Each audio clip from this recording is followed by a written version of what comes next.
اسرائیل نے ایران پر اٹیک کر دیا ہے. اسرائیل نے اس آپریشن کا نام رکھا ہے آپریشن رائزنگ لائن, اور نتن یاہو کا کہنا ہے کہ آپریشن اس لیے ضروری تھا کیونکہ ایران months away ہے from making its own atomic bomb. But hang on a minute, یہ کہانی تو پہلے بھی سن رکھی ہے. یہی بات, یہی الزام تو نتن یاہو نے ایران کے اوپر لگایا 1992 میں, 1995 میں, 96 میں, 2000 میں, 2002 میں, 2009 میں, 2015 میں, 2020 میں.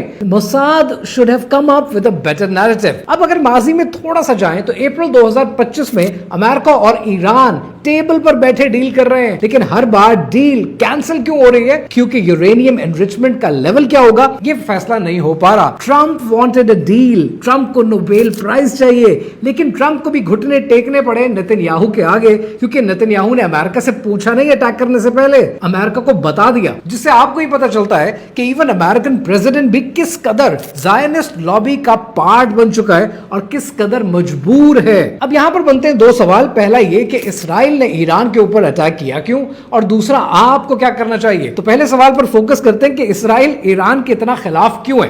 For 3 simple reasons, لیکن تیسرا ریزن بہت امپورٹنٹ ہے. پہلا ریزن یہ کہ ایران ریئل چیلنجر ہے اسرائیل کے لیے, کیونکہ ایران اکنامکلی سیلف سسٹیننگ ہے, ایران ملیٹرلی اسرٹیو ہے, اور ایران کی آئیڈیالوجی اینٹی زائنسٹ ہے. دوسرا ریزن یہ کہ اگر ایران نیوکلیئر ایران بن جاتا ہے تو اسرائیل کی پاور مونوپلی ختم ہو جاتی ہے. بٹ تھرڈ ریزن بڑا امپورٹنٹ ہے, اور وہ سمجھنے کے لیے پہلے یہ ویڈیو دیکھیں. The real enemy is from within.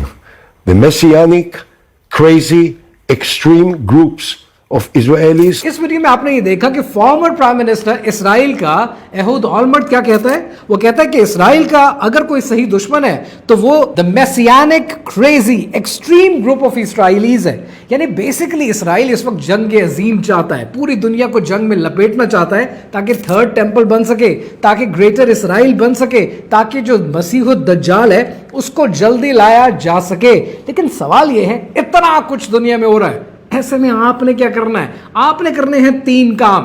پہلا کام آپ نے یہ کرنا ہے کہ آپ نے اپنی پولیٹیکل اویئرنیس بڑھانی ہے. جہاں کہیں جائیں بات کریں فورن پالیسی پہ, سوورینٹی پہ, مسلم امہ پہ. دوسرا کام آپ نے یہ کرنا ہے کہ آپ نے یہ انفارمیشن وار جیتنی ہے, کیونکہ آپ نہیں چاہتے, نہ افورڈ کر سکتے ہیں کہ زائنسٹ کا پروپیگنڈا اور ویسٹ کا پروپیگنڈا کل کو آپ کے میڈیا پہ چلے اور آپ کا اور آپ کے بچوں کا نیریٹو خراب کرے. And the third and the فورموسٹ جو کام آپ نے کرنا ہے, آپ نے بائیکاٹ جاری رکھنا ہے. This war will be fought by your wallet. So ان گولیوں کو فنڈ کرنا بند کریں جس سے مسلمانوں کا خون بہتا ہے.